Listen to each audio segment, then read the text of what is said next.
امیر کی نافرمانی کی، اس نے میری نافرمانی کی۔ اب یہ امیر یعنی امیر المومنین حاکم وقت مسلمانوں کا، اس کو بھی آگے حکم چلانے کے لیے یعنی جن جن امور میں کہ جہاد کے لیے کب نکلنا ہے، یہ کام کب کرنا ہے، باقی کچھ چیزیں تو فکس ہیں، وہ قرآن میں ہے، سنت میں ہے، عارضی امور کے اندر پھر یہ حکم دے گا اور دوسرے اس کا حکم مانیں گے، مگر یہ حکومت اس کی تب چلے گی جب یہ خود اللہ اور اللہ کے رسول صلی اللہ علیہ وسلم کے حکم پر سر تسلیم خم رکھے گا۔ اگر یہ ادھر سے بغاوت کرتا ہے اور اطاعت نہیں کرتا تو پھر اس کی اطاعت جو ہے وہ ختم ہو جائے گی۔ یعنی پاکستان کے نظام کے اندر یہ چیز سر فہرست ہے کہ اطاعت حکمرانوں کی جائے گی، اس شرط پر کہ وہ اللہ کی اطاعت کریں اور اللہ کے رسول صلی اللہ علیہ وسلم کی اطاعت کریں۔ اگر وہ اطاعت امریکہ کی کرتے ہیں، یہود و ہنود کی کرتے ہیں، غیر مسلم حکمرانوں سے دوستیاں کر کے ان کے مطابق فیصلے کرتے ہیں، تو پھر شریعت ان کی اطاعت کا حکم کینسل کر دیتی ہے۔ اور پاکستان حاصل کیا گیا تھا کہ یہاں ایسے لوگ حکومت کریں کہ جو اللہ اور اللہ کے رسول صلی اللہ علیہ وسلم کے احکام کو زمین پہ نافذ کریں۔ اور جس وقت ایک شخص اس کام کے لیے نکلتا ہے تو یہ کام امت میں سر فہرست کاموں میں ہے کہ ایک شخص زمین پر عدل کا نظام نافذ کر رہا ہے، ظلم کے خاتمے کے لیے کردار ادا کر رہا ہے، تو اللہ کے دربار میں اس وقت کے لوگوں میں وہ سب سے پسندیدہ انسان ہوتا ہے۔ اس بنیاد پر جو ایسا حاکم ہو اس کے خلاف بولنے سے پھر روکا گیا کہ تم اس کے خلاف بول نہیں سکتے، اور پھر اس کے فضائل بیان کیے گئے، اس کے ایک ایک فیصلے کے لحاظ سے شریعت مطہرہ میں اجر و ثواب کا ذکر کیا گیا، یہاں تک کہ نبی اکرم نور مجسم شفیع معظم صلی اللہ علیہ وسلم آپ نے یہ ارشاد فرمایا کہ عدل ساعت افضل من عبادت 60 سنتن، ایک گھڑی کا عدل 60 سال بندگی سے زیادہ مقام رکھتا ہے۔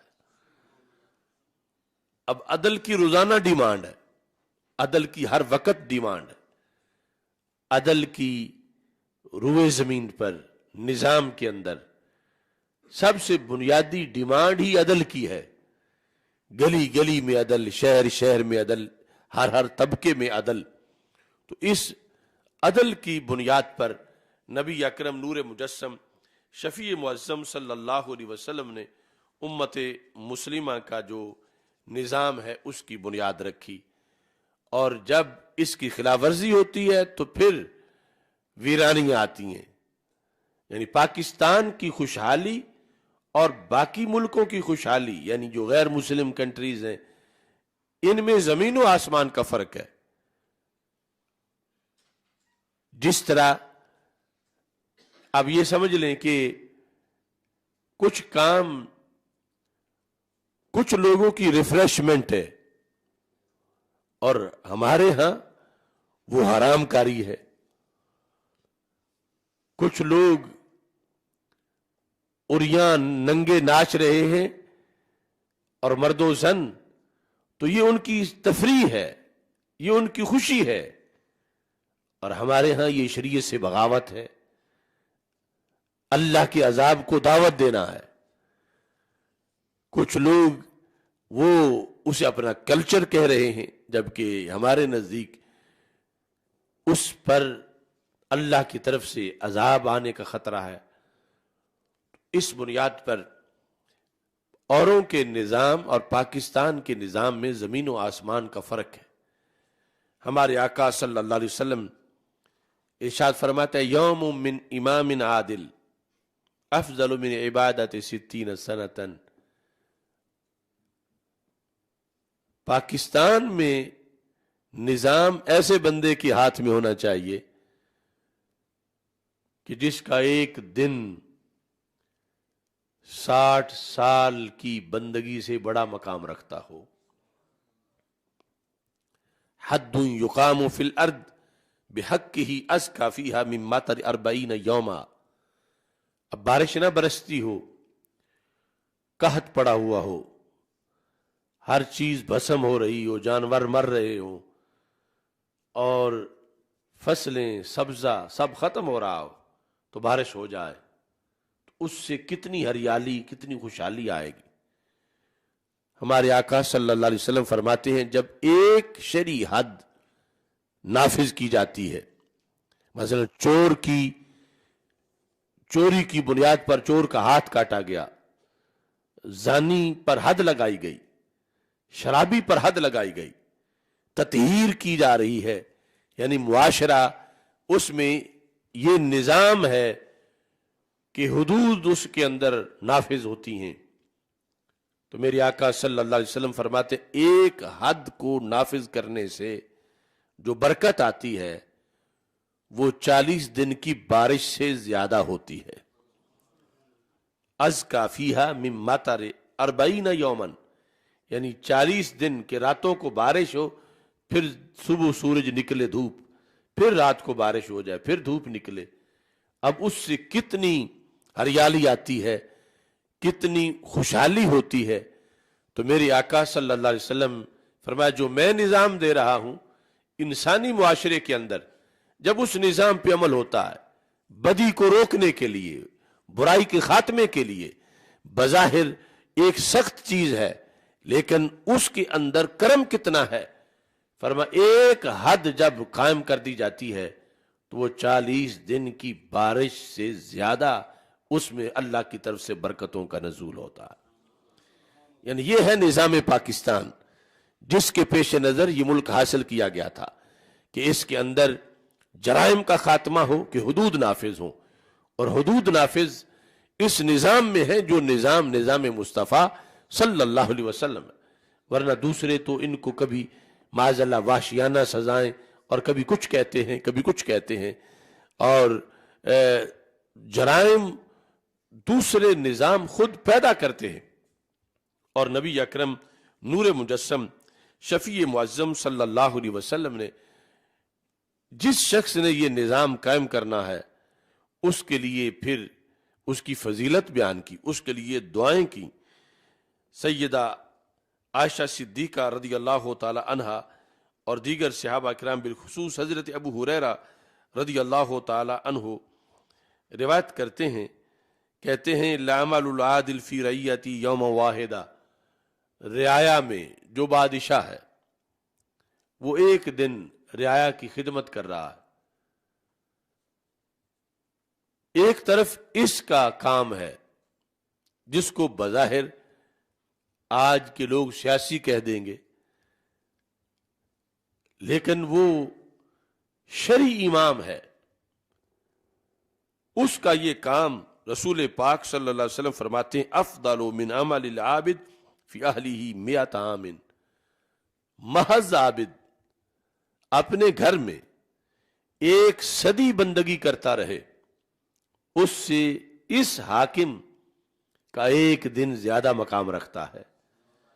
کہ جس نے رعایا کے مسائل سنے، عدل قائم کیا، ظلم کے خاتمے کے لیے کردار ادا کیا. یعنی کہاں وہ 1 صدی کا روزہ، 1 صدی کا قیام، 1 صدی کی تسبیحات، اور کہاں ایک دن. یعنی شریعت میں نظام کی ویلیو کتنی ہے، اور نظام لانے والوں کا مقام کتنا ہے، اور نظام مصطفیٰ صلی اللہ علیہ وسلم برقرار کرنے والے، پھر یہ جو اس کی جو کابینہ ہوگی، اس کے جو ورکر ہوں گے، ان سب کو اس کی نیکی کا حصہ ملے گا کہ یہ سب ظلم کے خاتمے کے لیے اپنا کردار ادا کر رہے ہیں. رسول اکرم نور مجسم شفیع معظم صلی اللہ علیہ وسلم نے یہ بھی ارشاد فرمایا جو حضرت عائشہ صدیقہ رضی اللہ تعالی عنہا روایت کرتی ہیں. نظام مصطفیٰ صلی اللہ علیہ وسلم میں ایک شخص کہ خود اس چیز کا طلبگار نہیں ہوتا کہ مجھے اپنا صدر بناؤ، مجھے اپنا وزیر اعظم بناؤ، مجھے اپنا امیر المومنین بناؤ، لیکن جس وقت اسے بنا دیا جاتا ہے تو ہمارے آقا صلی اللہ علیہ وسلم ارشاد فرماتے ہیں اللہ اس کے لیے فرشتوں کو لگا دیتا ہے کہ جو اس کے لیے معاون بن جاتے ہیں۔ حضرت معاذ بن جبل رضی اللہ تعالی عنہ روایت کرتے ہیں، مسند امام احمد میں یہ حدیث شریف موجود ہے، یقال للامام العادل فی قبرہ، امام عادل،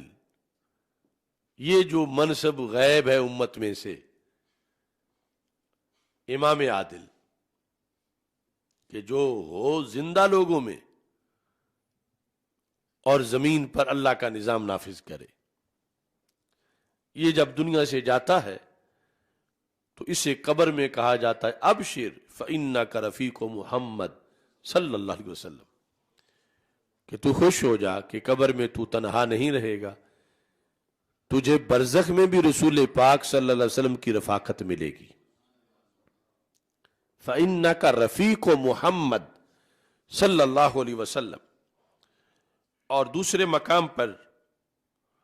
سیدہ عائشہ صدیقہ رضی اللہ تعالی عنہا روایت کرتی ہیں کہ رسول پاک صلی اللہ علیہ وسلم ارشاد فرماتے ہیں من واللہ اللہ عز وجل من امر المسلمین شیئا، کہ جسے اللہ نے مسلمانوں کے امور میں سے کسی امر کا والی بنا دیا، مسلمانوں کی امور میں سے، یعنی وہ یوں سمجھو کہ محلے میں ہے، یونین کونسل میں ہے، وہ اس سے اوپر ضلعی سطح پر ہے، وہ صوبائی سطح پر ہے، وہ مطلقاً امیر المومنین ہے، فَأَرَادَ بِهِ خَيْرًا، اس نے اپنے منصب پر رہتے ہوئے خیر کا سلسلہ جاری کیا، جعل له وزیر صدق، اللہ اس کا کوئی وزیر صدق بنا دیتا ہے،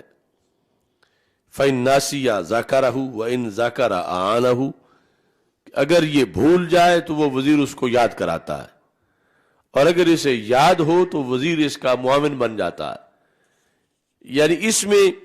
اگلی حدیث میں آئے گا کہ وہ فرشتوں کی طرف سے اللہ اس کے ساتھ فرشتے اٹیچ کر دیتا ہے، وہ فرشتے اس کے معاون ہو جاتے ہیں۔ یہ کیسا دنیا دار ہے کہ نوری اس کے ساتھ معاون میں ہے۔ یعنی اگر نظام مصطفیٰ صلی اللہ علیہ وسلم کی حکومت ہے، نظام مصطفیٰ صلی اللہ علیہ وسلم کی سیاست ہے، تو اس کے اندر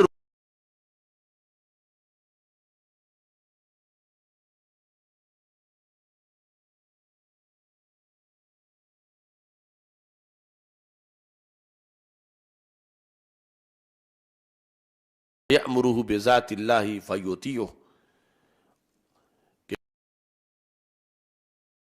ظاہری وزیر یعنی ظاہری انسانوں میں سے کسی امیر المومنین کے ساتھ وہ رہتا ہے اور اس کو اچھائی کا مشورہ دیتا ہے،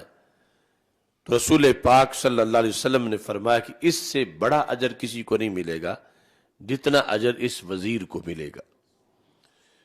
اور رسول پاک صلی اللہ علیہ وسلم نے ایسے لوگوں کے لیے پھر یہ حکم دیا، فرمایا لا تسبوا السلطان، سلطان کو گالی نہ دو، یعنی اگر وہ سلطان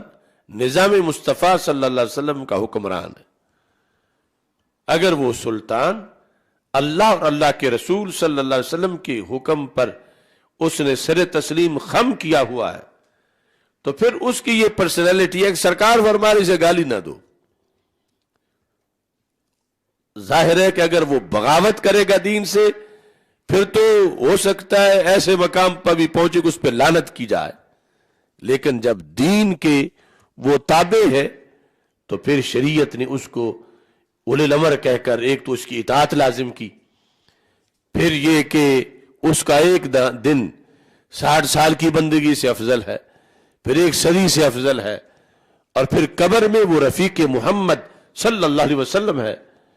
اور پھر یہاں تک کہ رسول پاک صلی اللہ علیہ وسلم نے اس کے لیے اعزاز رکھا. اور حضرت حذیفہ بن یمان رضی اللہ تعالیٰ عنہ کا یہ قول ہے، لا تسب السلطان، سلطان کو گالی نہ دو. کیوں؟ فإنہ ذل اللہ فی الارض، کہ وہ زمین میں اللہ کا سایہ ہے، وہ زمین میں اللہ کا سایہ ہے. بہ یقیم اللہ الحق، اس کے ذریعے اللہ حق قائم کرتا ہے. وَيُظْهِرُ الدین، اللہ دین کو اس کے ذریعے سے غالب کرتا ہے. وَبِهِ يَرْفَعُ اللَّهُ الظُّلْمَ، اللہ اس کے ذریعے ظلم ختم کرتا ہے. وَيَهْلِكُ الْفَاسِقِينَ، اس کے ذریعے اللہ فاسقوں کو ہلاک کرتا ہے. تو ایسا جو سلطان ہے، پھر اس کے لیے دعاؤں کا حکم دیا گیا، اور یہ پابندی لگائی گئی کہ اسے کوئی گالی نہ دے. اور نبی اکرم صلی اللہ علیہ وسلم نے یہ ارشاد فرمایا کہ انما الامام جنۃ، کہ امیر المومنین جو مسلمانوں کا ہے وہ ڈھال ہے، اس کے ذریعے سے قوم بچ کے رہے گی، اور اس کی حفاظت کے اندر رہ کر وہ دین کے جو امور ہیں ان پر عمل پیرا ہوتے رہیں. رسول پاک صلی اللہ علیہ وسلم سے مروی ان ارشادات کے اندر یہ بھی ہے کہ جس وقت کوئی مانگ کے نہیں لیتا بلکہ اسے بنا دیا جاتا ہے، تو خالق کائنات اس کے ساتھ ایک فرشتے کو کھڑا کر دیتا ہے جو اس کے لیے محنت کرتا ہے، معاون بنتا ہے. اور اگر وہ خود چھین کے لیتا ہے، مانگ کے لیتا ہے، تو وکلا الی نفسہ، پھر اسے اسی کے سپرد کر دیا جاتا ہے. تو یہ چند احادیث اور آیات جو آپ کے سامنے اس وقت پیش کی ہیں، اس سے یہ مقصد ہے کہ قوم کے ذہنوں میں مسلسل یہ آواز پہنچائی جائے. ہمارے عرف میں سیاست کا مفہوم بھی غلط سمجھا جا رہا، خلافت کا مفہوم بھی غلط سمجھا جا رہا، پاکستان کی پاکستانیت کا مطلب بھی غلط سمجھا جا رہا. یعنی تب یہ سارے حالات ہیں کہ جو عوامی نمائندے ہیں وہ بھیڑ بکریاں بنے ہوئے ہیں. تب یہ ہے کہ جو عدم اعتماد لا رہے ہیں وہ خود کتنے عدم اعتماد کے مستحق ہیں. یہ لوگ باری باری پاکستان کو لوٹنے والے ہیں، کیونکہ ان میں کوئی بھی ایسا نہیں کہ جو سیدنا صدیق اکبر رضی اللہ تعالیٰ عنہ کا عکس جمیل ہو، سیدنا فاروق اعظم رضی اللہ تعالیٰ عنہ کی سیرت کا متوالا ہو، حضرت سیدنا عثمان غنی رضی اللہ تعالیٰ عنہ کی تعلیمات کا پیکر ہو، حضرت مولا علی رضی اللہ تعالیٰ عنہ کے نقش قدم پہ چلنے والا ہو. جبکہ شریعت میں تو ان لوگوں کو آئیڈیل قرار دیا گیا، سیاست میں، خلافت میں اور نظام چلانے کے لحاظ سے. جب تک ان کی تعلیمات کے پابند لوگ نظام نہیں چلائیں گے اس وقت تک اصلاح نہیں ہو سکتی. چونکہ مچھلی کو پانی سے دور رکھ کر آپ اس کو اور جو کچھ بھی مہیا کریں، اس کے اضطراب میں کمی نہیں آئے گی. آپ اسے کہیں کہ تجھے اچھے شوکیس میں رکھ دیتے ہیں، اسے کہیں تو پانی نہ مانگ، تجھے سونے کی الماری میں رکھ دیتے ہیں، تو مچھلی کو نہ سونے کی ضرورت ہے نہ شیشے کی ضرورت ہے، اس کو پانی کی ضرورت ہے. اور پانی دیے بغیر اس سے یہ توقع رکھنا کہ اس کا اضطراب ختم ہو اور زندہ بھی رہے، تو یہ حماقت ہے. یا تو مر جائے گی یا تڑپتی رہے گی جب تک کہ اسے پانی نہ ملے. تو پاکستان کی ساخت ہی نظام مصطفیٰ صلی اللہ علیہ وسلم کے پانی کے لیے، یہ مچھلی بنی ہی اس مقصد کے لیے ہے. اس کا گزارا ہی اس میں ہے. اس سے ہٹا کر اسے کوئی ورلڈ آرڈر، کوئی ازم، کوئی نظام دیا جائے تو اس کا اضطراب ختم نہیں ہو سکتا. یقیناً اس نے قائم رہنا ہے اللہ کے فضل سے، اس نے باقی رہنا ہے. اس کی بقا کے لیے جو چیز لازمی ہے وہ وہی نظریہ ہے جس کے پیش نظر اسے بنایا گیا تھا، جس مقصد کے لیے یہ حاصل کیا گیا تھا. اس کے لیے آج ہمیں قوم کو تیار کرنے کی ضرورت ہے. یعنی بظاہر یہ جتنے لوگ اسمبلی کے اندر، خواہ وہ اقتدار کے بینچوں پر ہیں یا اپوزیشن کے بینچوں پر ہیں، یہ پاکستان کے مسئلے کا حل نہیں، یہ سارے پاکستان کے لیے خود ایک مسئلہ ہے. ان میں سے ہر بندہ ایک بڑا مسئلہ ہے پاکستان کے لیے کہ وہ پاکستان کے ایوان میں بیٹھا ہے اور اس لائق نہیں کہ وہ پاکستان کے ایوان میں ہوتا. وہ اس ایوان میں بیٹھا ہے جس کی مثال ایک مسجد جیسی ہے. وہ مسجد جس کو امامت کے لیے ایک مصلح درکار ہے، ایک ولی، ایک رہبر، قرآن و سنت کا ایک عالم اور دین متین پر مکمل عمل کرنے والا، ایک شریعت کا پابند، وہ درکار ہے کہ وہ اس پارلیمنٹ میں نظام مصطفیٰ صلی اللہ علیہ وسلم کی جماعت کرائے. تو جب جماعت کرانے کے لیے انہیں مسلط کیا جا رہا ہے جنہیں سورہ اخلاص بھی نہیں آتی، جماعت کرانے کے لیے انہیں مسلط کیا جا رہا ہے جنہوں نے کبھی مسجد کا رستہ ہی نہیں دیکھا، جماعت کرانے کے لیے خواہ وہ اپوزیشن ہو خواہ وہ اقتدار والے ہوں، یہ سب ایک ہی تھیلی کے چٹے بٹے ہیں اور ایک ہی تھالی کے بینگن ہیں اور ایک ہی کھوٹے سکے کے مختلف روپ اور رخ ہیں. ان کا مقصد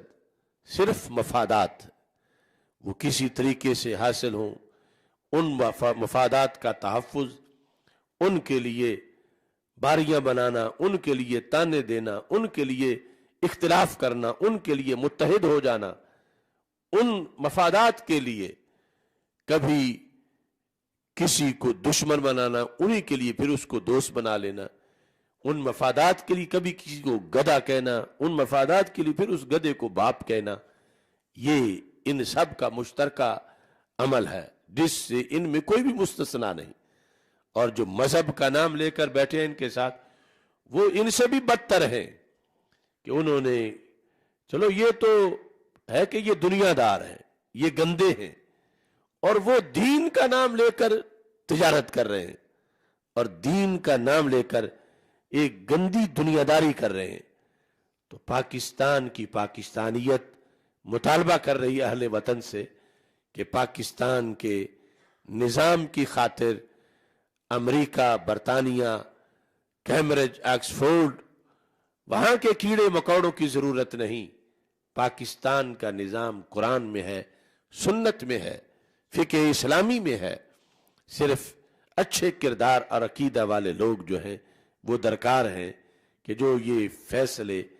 اس ملک میں، اس زمین پر نافذ کریں. اللہ تعالی ہم سب کا حامی و ناصر ہو. وآخر دعوایا ان الحمد للہ رب العالمین. الحمدللہ رب العالمین. نظام مصطفیٰ صلی اللہ علیہ وسلم کا قلعہ بنانے کی ہمیں توفیق عطا فرما. جن اکابرین نے اس سلسلہ میں جد و جہد کی، ان کی قبروں پر رحمتوں کا نزول فرما. یا اللہ ہماری زندگیوں میں ہمیں اس ملک میں انقلاب لانے کی توفیق عطا فرما. یا اللہ رسول پاک صلی اللہ علیہ وسلم کے عظیم مرتبہ کی طفیل اس ملک کو ہمیشہ کے لیے دوام عطا فرما. یا رب نہ خم ہو سر وقار وطن اور اس کے حسن کو اندیشہ ماہ و سال نہ ہو. یہاں جو پھول کھلے کھلا رہے برسوں، یہاں خزاں کو گزرنے کی بھی مجال نہ ہو. صلی اللہ تعالی علی حبیبہ خیر خلقہ سیدنا و مولانا